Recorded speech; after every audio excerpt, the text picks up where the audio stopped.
If you have a space with infinite dimensions, can an infinite collection of mutually perpendicular vectors perfectly map out every single point? David Hilbert wrestled with questions like this in the early 20th century. His work to formalize these spaces provided the foundation for modern functional analysis and the mathematics of quantum mechanics. Looking at this progression, adding an inner product to a vector space allows us to measure angles and lengths.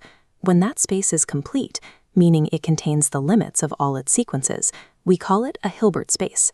Inside these spaces, we can construct orthonormal sets, collections of vectors of length 1 that are all perpendicular to each other.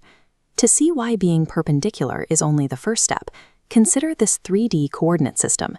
If we only have the x and y unit vectors, and our target vector points up into the z dimension, we hit a wall.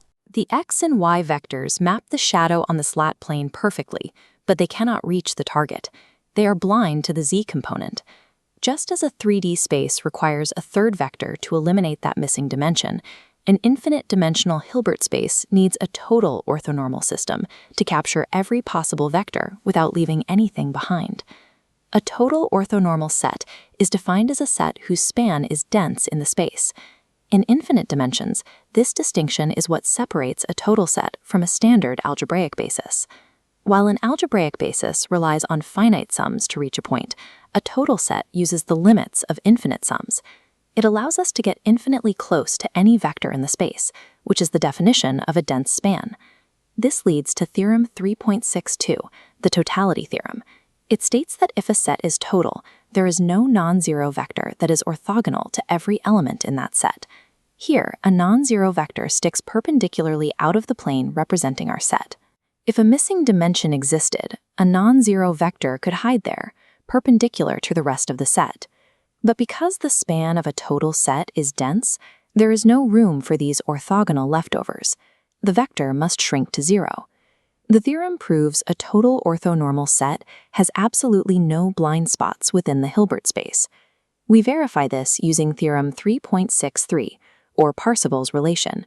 For total sets, the Bessel inequality becomes a strict equality. The sum of the squared projections of a vector onto the set exactly equals the squared length of the vector itself.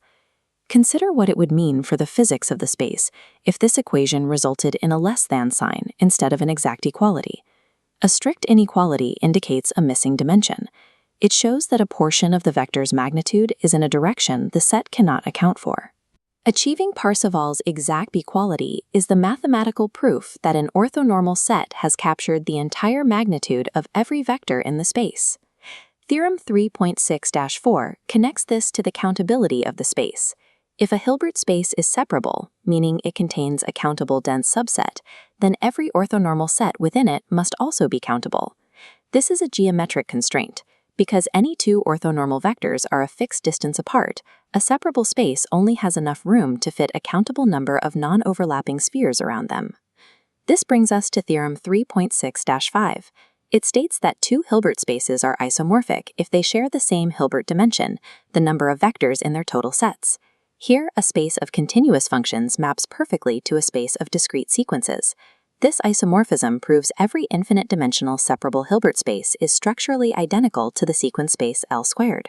We can summarize these findings into 4 points. Total sets have a dense span, they eliminate blind spots, they satisfy Parseval's equality, and they demonstrate a universal L2 structure.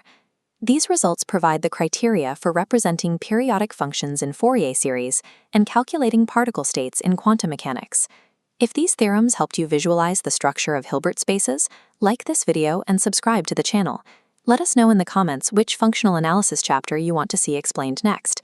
These total systems provide the specific mathematical criteria for building the series expansions used in advanced Fourier analysis. We'll apply these results to those periodic functions in the next video.